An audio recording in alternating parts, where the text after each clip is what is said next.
ఇండియాలోనే #1 varicose veins hospital Avis vascular centre.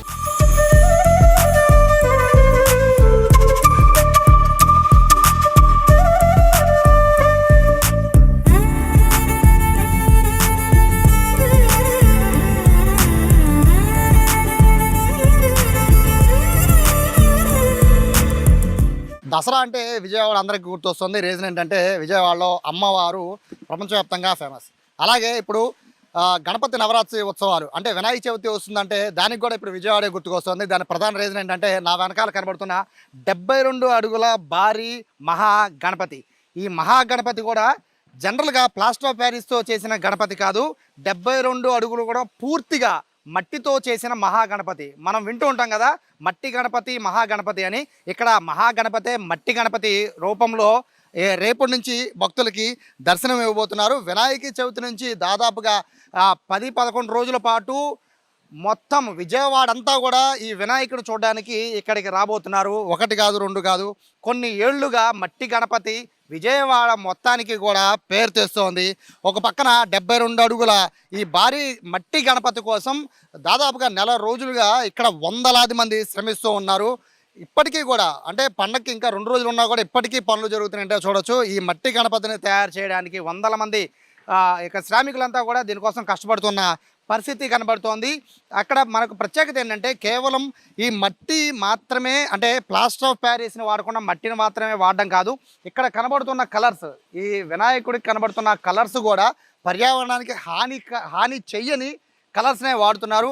మొత్తం మీద విజయవాడకి పేరు తీసుకురావడంలో ఈ మహాగణపతి కూడా ఒక భాగం. అందులో పూర్తి క్రెడిట్స్ ఇవ్వాల్సింది డూండి గణేష్ సేవా సమితికి సంబంధించిన కన్వీనర్ అధ్యక్షులు ఉన్నారు డూండి రాకేష్.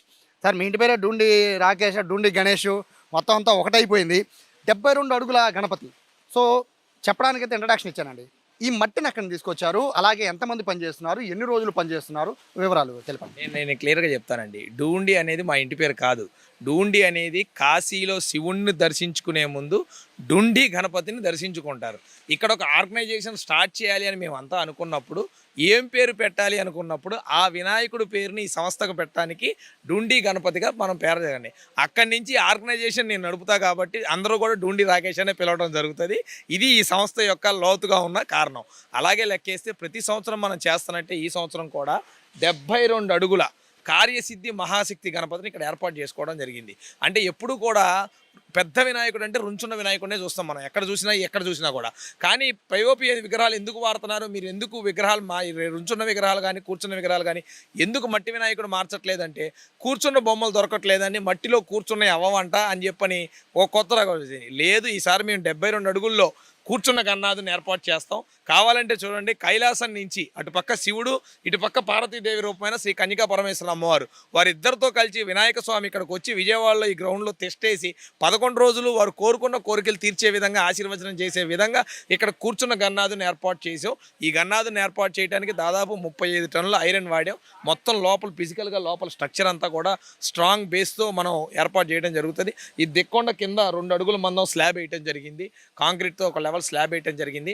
అక్కడి నుంచి లోపల ఇంటర్నల్గా వాటర్ పంపింగ్ సిస్టమ్, అంటే ఇక్కడ నిమజ్జనం చేయటం అంటే వినాయకుడు ఇక్కడ నుంచి ఎక్కడికి తీసుకెళ్ళాం. మేము పెట్టిన కొత్త పద్ధతి ఏంటంటే, ఎక్కడైతే మీరు వినాయకుడిని చూస్తున్నారో ఇక్కడే పైనుంచి నవాభిషేకాలతో స్వామివారికి నవాభిషేకాలు చేసి వాటర్ పంపింగ్ పద్ధతి లోపల ఫిన్సింగ్లో వాటర్ పైపులు పెట్టాం. దాని నుంచి వాటర్ ఫోర్స్ కొడతాం. బయట నుంచి ఫైర్ ఇంజన్ ద్వారా మళ్ళీ వాటర్ దాని మీద పంపింగ్ చేసి ఆ మట్టి అంతా కూడా కిందకు వచ్చే ప్రయత్నం చేస్తాం. తెల్లారి మళ్ళీ కింద నుంచి మట్టి ప్రజలకు పనిచేస్తాం. దీన్ని వాడటానికి ఈ క్లే ఏదైతే ఉందో ఇది మనకి బయట నుంచి రావడం జరిగింది. గుజరాత్ నుంచి స్పెషల్ క్లే, బాంబే క్లే అని ఉంటుంది, దాని పేరే బాంబే క్లే. ఆ గుజరాత్ నుంచి మట్టిని తెప్పించడం జరిగింది. దానికన్నా ముందు ఈ ఐరన్ స్ట్రక్చర్ చుట్టూ మనం మెస్సు చుట్టడం జరుగుతుంది. మెస్సు తర్వాత ఎర్రమట్టి అద్దుతాం. ఎర్రమట్టికి గణపనార, వరి పొట్టు ఇవన్నీ కూడా గ్రైండింగ్ చేసిన నల్లమట్టి ఈ క్లేతో చేసి చివరికి ఏదైతే ఉందో ఫినిషింగ్ చేసి ఇప్పుడు ఇవన్నీ కూడా పెయింటింగ్లు, న్యాచురల్ కలర్స్. ఇది కూడా ఎవరికి హానికరం కాకుండా, ఇప్పుడు సహజంగా మీరు పెయింట్లు చూస్తే ఎక్కడైనా గోడలే ఉంటే పెయింట్లు అచ్చులు ఓడతాయి. కానీ ఇక్కడ మీరు రేపు నిమజ్జనం రోజు కూడా చూడొచ్చు, ఈ అచ్చు ఎక్కడా ఓడదు. యాజ్ ఇట్ ఈస్గా వాటర్ పడ్డ అరగంటకి మట్టితో పాటే కిందకు వచ్చేస్తాను అనమాట. సో న్యాచురల్ పెయింట్స్ అనమాట. దీనిలో ఉన్న కోణం అది. ఎంత మట్టి వాడారు, ఎక్కడి నుంచి తీసుకొచ్చారు? మీకు మట్టి వచ్చేసి బాంబే క్లే వచ్చేసి 26 టన్నులు పట్టిందండి. మనం అక్కడి నుంచి తీసుకొచ్చాం గుజరాత్ నుంచి. ఇక్కడ దాదాపు 5 లారీల ఎర్రరేగిడి మట్టి దొరికింది. నల్లరేగిడి మట్టి కూడా ఒక 11 లారీలు పట్టినాయండి, 11 ట్రాక్టర్లు, సారీ అదైనా ట్రాక్టర్లే. ఇది వచ్చేసి బాంబే క్లే మట్టుకు ఒక 26 టన్నులు పట్టిందండి. చాలా మంది ఈ క్లే గణపతి అంటే మట్టి గణపతిని వాడాలని ప్రచారం బాగా జరుగుతున్నా ఇంట్లో కూడా వాడే చిన్న గణపతిని కూడా ప్లాస్టర్ వాడేస్తున్నారు. ఇంత పెద్ద గణపతి 72 అడుగులు, మీరు ఎన్నో ఏళ్ళ బట్టి పెడుతున్నారు. ఈ 72 అడుగుల ఈ కాన్సెప్ట్ మట్టి గణపతిని 72 అడుగులు మాత్రమే పెట్టాలనే కాన్సెప్ట్ ఎందుకు వచ్చింది? అంటే ఇంతకు ముందు 63 అడుగులు పెట్టామండి ఫస్ట్. ఆ తర్వాత సమాంతం తెలిసి తెలియక మనోళ్ళు 72 అని మీడియాలో చెప్పేశారు. అలాగే పూజారి గారు కూడా 72 అని అన్నారు. ఇక దాన్ని 72గా చేసాం. ఇక ప్రతి సంవత్సరం మనం పెంచుకుంటా వెళ్తే దానికి ఒక కొలమానకం ఉండదు. ఎక్కడో చోట ఒక రూపం తీసుకురావాలంటే జనాలు చూడటానికి విజిబిలిటీ ఉన్న, పూజలు చేయడానికి ఉన్న, అభిషేకాలు చేయడానికి ఉన్న ఒక కనెక్టివిటీ ఉండాలి ప్రజలకి. ఆ రకంగా ఉండాలంటే 72 అనేది క్లియర్గా ఉంటుంది. 9 అంకె వచ్చేలాగా నవగ్రహాలు కూడా 9 అంకె వచ్చి 7 + 2 = 9. నవగ్రహాలు కూడా ఆ పూజలో ఇన్వాల్వ్ అయ్యి ఆ నవగ్రహాల ద్వారా అన్నీ కూడా మంచి జరగాలి, ఇక్కడికి వచ్చి పూజలు చేసుకునే వారి విధంగా ఇక్కడ 72 అడుగులు వినాయకుడు చేయడం జరిగింది.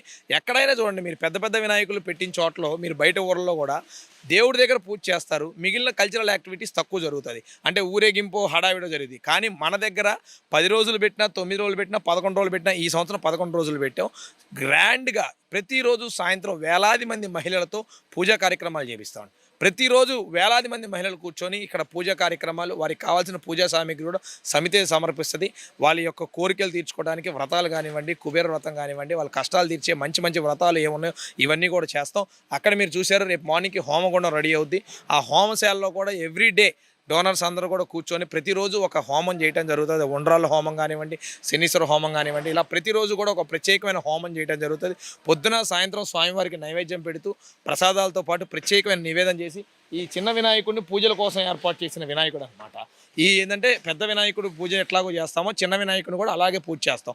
ఇంట్లో పెట్టుకుని కింద మనం పూలు వేసుకోవాలన్నా ఉండాలని అది కూడా ఒక చిన్న వినాయకుడి రూపాన్ని మనం ఇక్కడ ఏర్పాటు చేయడం జరిగింది. ఈ ఏడాది రూపము ప్రత్యేకత ఏంటండి? ఈ కార్యసిద్ధి మహాశక్తి అండి. అంటే కార్యం ఏదైతే మనం చేపట్టే కార్యం అది నిర్విఘ్నం లేకుండా జరగాలనే దానికి కార్యసిద్ధి మహాశక్తి గణపతిగా, ఈ గణపతి మనం చేపట్టే ప్రతి పనికి ఆ శక్తిని సమకూర్చే విధంగా కార్యసిద్ధి మహాశక్తి గణపతిగా పేరు పెట్టడం జరిగింది. పూజారులు, పండితులు అందరూ కూడా కలిసి మాట్లాడుకొని డిసైడ్ చేసి దాని శాస్త్రోక్తంగా ఏదైతే హిందూ ధర్మం ప్రకారం ఈ కార్యక్రమం చేయాలో, విజయవాడ కనకదుర్గ అమ్మవారి ఉత్సవాలు ఎలా గ్రాండ్గా జరుగుతాయో అలా కాకపోయినా ఇంకొద్దిగా మా పరిధిలో మేము చాలా జాగ్రత్తగా వినాయక చవితి ఉత్సవాలు నిర్వహించడం జరుగుతుంది. అంటే ఇది ఇంత పెద్ద ఆర్గనైజ్ చేస్తున్నారు కాబట్టి మిమ్మల్ని అడగాల్సిన ప్రశ్న ఇది. బేసిక్గా విగ్రహాల ఎత్తు మీద చాలా ప్రచారాలు జరుగుతూ ఉంటాయి. 72 తర్వాత 78, 68 ఇంక పెంచుకుంటూ 108, 120 దాకా వెళ్ళిపోతున్నారు అని లెక్కలు చెప్పుకుంటూ వెళ్ళిపోతారు. ఇలా అంటే వినాయక చవితి నిర్వహించడానికి కారణం వేరు, విగ్రహాల ఎత్తు కోసం ఇంకా పోటీ పడి చేస్తున్న అంశం వేరు. దీనిపైన మీరేమంటారు? ఎందుకంటే ఎప్పటికప్పుడు వినాయకుడు ఎత్తు పెంచుకునే చాలా చోట్ల వినబడుతున్నాయి వార్తలు. సో మీరు స్టాండర్డ్గా ఒకే సైజుని మీరు మెయింటైన్ చేస్తున్నారు కాబట్టి ఇలా వినాయకుడు ఎత్తు పెంచడం అనేది కరెక్ట్ అంటారా కాదంటారా? ఇప్పుడు ఏదైనా బొమ్మ పెట్టాలి అనుకున్నప్పుడు దానికి కొన్ని సిద్ధాంతాలు ఉంటాయి. ఆ even number, odd number add వచ్చేలాగా ఎవరు కూడా చేయరు. దానికి కొన్ని న్యూమరాలజీ ఉంటుంది. అలాగే ఏదైతే మనం అనుకుంటున్నామో శాస్త్రంగా పేరు పెట్టేటప్పుడు దాని ప్రకారంగా ఒక పద్ధతి ప్రకారంగా కూడా చేయాలి. ఆ ప్రకారంగా చేస్తే ఆ పూజ ఫలం కూడా అందుతుంది. సో అంతే, పోటీ కోసం మనం నిలబెట్టాం కదా అని చెప్పి బారుగా బొమ్మను నిలబెట్టేసి 90 అడుగుల, 80 అడుగుల, 100 అడుగుల అని కాదు, ఏదో అట్రాక్షన్ కోసం చేసామా. సెక్యూరిటీ మెజర్మెంట్ కూడా చాలా ఇంపార్టెంట్. మీరు చూసారు ఈ షెడ్డు, ఇంత గాలి ఇంత ఉన్నా కూడా మీరు లాస్ట్ టైం కూడా మీరు ఇక్కడ 3 అడుగుల లోతు వరద నీళ్ళు ఉన్నాయి, అయినా సరే షెడ్ తట్టుకునే విధంగా 80 ఫీట్ సెంట్రల్ 4 పోల్ వేసి మొత్తం కూడా సెంట్రల్ స్ట్రక్చర్ ఇచ్చాం ప్రతి చోట కూడా. ఎందుకంటే ఇలాంటి షెడ్ మీరు ఎక్కడ చూడరు, ఒక సీఎం గారి ప్రోగ్రామ్స్ లెవెల్లోనే మీరు చూస్తారు. కానీ ఎందుకనంటే ఆ క్లారిటీ ఉండాలి. ఇక్కడ వచ్చే జనానికి మనం ఒక భరోసా ఇవ్వాలి. కార్యక్రమం చేసేయటమే కాదు, ప్రజలకి ఆ నమ్మకం కలగాలి. దేవుడి యొక్క భరోసాతో కార్యక్రమం కూడా ఘనంగా జరగాలంటే శాస్త్రోతంగా అటు న్యూమరాలజీ కానివ్వండి, ఇటు ఆస్ట్రాలజీ కానివ్వండి, ఇప్పుడు టూర్ ఫేస్ పెట్టాం, ఈశాన్యం వచ్చేలాగా చూసి మేము బిట్ కట్ చేసి ఎంట్రీ ఎటు ఉండాలనేది ప్రతిదీ కూడా ఒక టెక్నికల్గా వాస్తు కూడా చూయించుకొని దాని ప్రకారంగా మటుకే మేము చేసుకుంటూ వెళ్తున్నాం అని తెలియదు. 10-11 రోజుల పాటు వేల మంది భక్తులు వస్తున్నారు విజయవాడలో. ఆల్మోస్ట్ 60-70% పీపుల్ వచ్చి దర్శించుకుంటారు. సో ఇంతమంది వస్తున్నారు కదా, సో వాళ్ళ సెక్యూరిటీ కానీ లేకపోతే వాళ్ళ టైమింగ్స్ కానీ లేకపోతే అదర్ యాక్టివిటీస్ కానీ వాటి గురించి చెప్పండి. ఇప్పుడు దీనిలో మాకు 4 రకాల టీమ్స్ ఉంటాయండి. ఒకటి పోలీసు వారి సహాయ సహకారాలు తీసుకుంటాం. రెండోది మేము ప్రైవేట్గా సెక్యూరిటీని పెట్టుకుంటున్నాం. ప్రతిసారి ఒక 50 మంది ప్రైవేట్ సెక్యూరిటీ డైలీ మా దగ్గర ఉంటారు. ఈ ప్రైవేట్ సెక్యూరిటీ పెట్టుకుంటాం. 2 క్యూ లైన్లోకి అక్కడ ఎంటర్ అయిన భక్తుడు మళ్ళీ ఇటు నుంచి ఇదే క్యూ లైన్లో మళ్ళీ బయటికి వెళ్ళిపోతారనమాట. ఓన్లీ ఇక్కడ డోనర్స్ విఐపి ఎంట్రీస్ పూజల కోసం వచ్చేవాళ్ళు మటుకు ఈ సైడ్ నుంచి మేము ఎంట్రీ ఇచ్చామన్నమాట. మిగిలిన వారందరూ కూడా ఇక్కడ దాకా రావడానికి. సో ఇక్కడ ఎదురుగా ఒక పెద్ద స్టేజ్ ఏర్పాటు చేసి అక్కడి నుంచి అందరూ కూడా ఫోటో దిగే ప్రయత్నం ఏదైతే ఉందో ఆ ఫోటోలు దిగే ప్రయత్నంగా దాన్ని అన్నీ కూడా మనం ఏర్పాటు చేయడం జరుగుతూ ఉంది. సో పబ్లిక్ అక్కడ ఎంట్రీ అయిన దగ్గర నుంచి బయటికి క్యూ లైన్లు మూవ్ అయ్యి బయటికి వెళ్ళేంత వరకు కూడా వాలంటరీ సిస్టమ్ ఉంటుంది. కమిటీ మెంబర్స్ ఉంటారు, సేవ చేసేవాళ్ళు, పూజ సేవలు చేసేవాళ్ళు ఉంటారు. ఏ టీంకి ఆ టీం పెట్టి మొత్తం కూడా 11 కమిటీలను వేయటం జరిగింది. ఈ టీంలన్నీ కూడా ఏ టీం ఆ టీం వాళ్ళ విధి విధానాల్లో టైమింగ్ ప్రకారం వాళ్ళు పనిచేసి సక్సెస్ చేస్తారు. టైమింగ్స్ ఏమన్నా దర్శనానికి ప్రత్యేకమైన టైమింగ్స్ ఏంటండి, ఉదయం 6:30 7 గంటల నుంచి స్టార్ట్ అవుద్ది. రోజు కూడా ఉదయం పూజ చేస్తాం. పూజ అయిపోగానే హోమాలు జరుగుతాయి. 6:30 7 నుంచి నైట్ 10:30 11 వరకు పబ్లిక్ని బట్టి ఫ్లో ఉంటుంది. ప్రతి ఒక్కరికి డ్రింకింగ్ వాటర్ ఫెసిలిటీ ఏర్పాటు చేస్తూ ఉన్నాం. వృద్ధులు, వికలాంగులు ఎవరైనా వస్తే వారికి సపరేట్ ఎంట్రీ కూడా ఇస్తూ ఉన్నాం. ఇబ్బంది లేకుండా వాళ్ళని జాగ్రత్తగా తీసుకెళ్ళడానికి ఒక 10 మంది వాలంటీర్లని వాళ్ళ కోసం కూడా ఏర్పాటు చేయడం జరిగింది.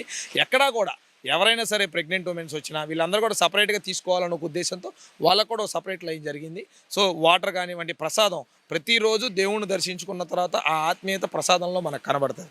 అలాంటిది భక్తి శ్రద్ధలతో మనం ప్రసాదాలు ఏర్పాటు చేసి జనాలకి ఇక్కడ ఫ్రీ ఫెసిలిటీగా ఏర్పాటు చేసి సంస్థ తరపున కూడా ఎంతమంది వచ్చినా వేలాది మంది భక్తులకి డైలీ కూడా ప్రసాద వితరణ చేస్తూ ఉన్నాం. ఆఖరి రోజు ఏదైతే 6వ తారీఖు నిమజ్జనం రోజు ఉందో మధ్యాహ్నం కొన్ని వేల మందికి ఇక్కడ అన్నదానం కూడా గ్రౌండ్లో ఏర్పాటు చేసి చేస్తాం. నిమజ్జనం రోజు ఇక్కడే మీరు చూస్తున్న గ్రౌండ్ అంతా కూడా ఏసీ మహిళలందరితో కూడా ఒక 2 నుంచి 3 వేల మంది మహిళలు ఇక్కడ ఒకేసారి స్వామివారికి హారతి ఇచ్చి నిమజ్జనానికి మొదలు పెడతారని కూడా తెలియజేస్తా ఉన్నాను. ఫైనల్గా అంటే చెప్పాలంటే చెప్పండి, ఓవరాల్గా ఎంత ఖర్చు అవుతుంది అనేది ప్రతి ఒక్కళ్ళు మధ్యలో మెదులుతూ ఉంటుంది. సో ఈ 11 ఈ విగ్రహానికి ఎంత ఖర్చు అవుతుంది, 11 రోజులు ఎంత ఖర్చు అయ్యే అవకాశం? మొత్తం మీద మేము ఆల్మోస్ట్ దాదాపు 1.5 కోటి వరకు మాకు ఖర్చు అవుతుందండి. ఇది ఎందుకనంటే గవర్నమెంట్ కూడా మేము ఈ స్థలం ఉంది, ఇది గవర్నమెంట్ స్థలం, ప్రస్తుతానికి 11 ఎకరాల సైట్ ఇది. ఈ సైట్కి కూడా మేము గవర్నమెంట్కి రెంట్ కట్టే తీసుకుంటాం. కరెంటు బిల్లు ఉంటుంది, సాయంత్రం లైటింగ్ వర్కర్స్, ఇలా 1.5 కోటి మనకి ఇక్కడ ఖర్చు అయినా కూడా ఈ 1.5 కోటి ఇంకొక రూపంలో పబ్లిక్లోకి వెళ్తుంది. సో ఇక్కడ ఏదైనా భక్తిని ఎంత ఇంపార్టెంటో మానవత్వం కూడా మనకి ఇంత ఇంపార్టెంట్. ఇది బేస్ చేసుకొని స్టేజ్ వర్కర్ల దగ్గర నుంచి, లైటింగ్ వర్కర్ల దగ్గర నుంచి, ప్రసాదం వంటలు చేసే వర్కర్ల దగ్గర నుంచి మీరు చూస్తున్నారు వెల్డింగ్ స్ట్రక్చర్ నడుస్తుంది. ఒక గ్రౌండ్ లెవెల్ మైన్యూట్ వర్కర్కి ఒక వర్క్ క్రియేట్ చేసే విధంగానే ఇక్కడంతా కూడా ఇప్పుడు ఇక్కడ 115 మంది లేబర్ పనిచేశారు టోటల్. మీరు ఒరిస్సా వాళ్ళ దగ్గర నుంచి తీసుకోండి, ఇక్కడ ఏపీ వాళ్ళు తీసుకోండి, హైదరాబాద్ వాళ్ళు తీసుకోండి, 3 స్టేట్స్ వాళ్ళు కలిపి 115 మంది టీం పనిచేశారు. ఒక్కొక్కళ్ళు ఒక స్ట్రక్చర్ అనమాట. షెడ్ ఉంది, షెడ్ ఒక వర్క్ అది. సో ఇలా వర్కర్స్ అందరికి కూడా వెసులుబాటు ఉండే విధంగా ఏదైనా ఏంటంటే 10 మందికి ఉపాధి కల్పించడమే మా బాధ్యత. సో ఖర్చు మాకు పోయినసారి వచ్చినంతే ఈసారి కూడా వస్తాను అనుకుంటున్నాం. సో ఎంత ఖర్చు అయినా పర్వాలేదు, మాకు అది ప్రాబ్లం కాదు. మేమందరం కమిటీ సభ్యుల్లో మాలో మేమే తలా ఎంత వేసుకొని మేము కంప్లీట్ చేసుకుంటాం. కానీ విజయవాడలో పెట్టే గణనాథుడికి మటుకు ఓ ప్రత్యేకమైన పేరు, గుర్తింపు ఉంది. దాన్ని అలానే ముందుకు తీసుకెళ్లాలని కోరుకుంటున్నాం. ఇలా మరిన్ని ఇయర్స్ దీన్ని కంటిన్యూగా కొనసాగించాలి. సో 1 కాదు 2 కాదు, ఎన్నో ప్రత్యేకతలు ఉన్నాయి ఈ 72 అడుగుల మహాగణపతికి. దాదాపుగా 1.5 కోటి పైగా ఖర్చు పెట్టామని చెప్తున్నారు. 150 మందికి పైగా మొత్తం ఒడిశా, ఆంధ్రప్రదేశ్ అలాగే తెలంగాణ నుంచి వర్కర్లు వచ్చి పనిచేస్తున్నారు. నిర్విరామంగా నెల రోజుల నుంచి వర్క్ జరుగుతోంది. సో వినాయక చవితి తెల్లవారుజామున 6 గంటల నుంచి దర్శనానికి భక్తులను అనుమతిస్తారని చెప్తున్నారు. ఓవరాల్గా చూస్తుంటే ఇటువంటి భారీ గణపతి అయితే ప్రస్తుతానికైతే ఆంధ్రప్రదేశ్లో ఇంత ఎత్తైన గణపతి అయితే ప్రస్తుతానికి ఎక్కడ లేదు. అది కూడా మట్టి గణపతి. నిమజ్జనం రోజు కూడా పైనుంచి ఏదైతే పైన స్పెషల్గా వాటరింగ్ సంబంధించి అంటే పైనుంచే వాటర్ ఫ్లో అయ్యే విధంగా కరిగిపోయి మట్టి అంతా కూడా కిందకు వచ్చే విధంగా కూడా పైన ఏర్పాట్లు చేశారు. అత్యంత అద్భుతంగా నిర్మాణాన్ని అయితే ఇక్కడ చేపట్టడం జరుగుతోంది. భక్తులకైతే వినాయక చవితి ఉదయం 6:30 నుంచి భక్తులకైతే ఎంట్రీ ఉంటుందని చెప్తున్నారు. ఫైనల్ రోజు దాదాపుగా 30,000 మంది నుంచి 40,000 మందికి పైగానే అన్నం సంతర్పణ చేసే అవకాశం కూడా ఉంది. లాస్ట్ ఇయర్ అదే విధంగా చేశారు కాబట్టి ఈసారి కూడా అదే చేస్తామని చెప్తున్నారు. విజయవాడకి అయితే ఈ మట్టి మహాగణపతి అయితే ప్రత్యేక ఆకర్షణగా నిలుస్తుంది అని చెప్పడానికైతే ఎటువంటి సందేహం లేదు. కెమెరా పర్సన్ కృష్ణతో సాయి, సుమన్ టీవీ, విజయవాడ నుంచి.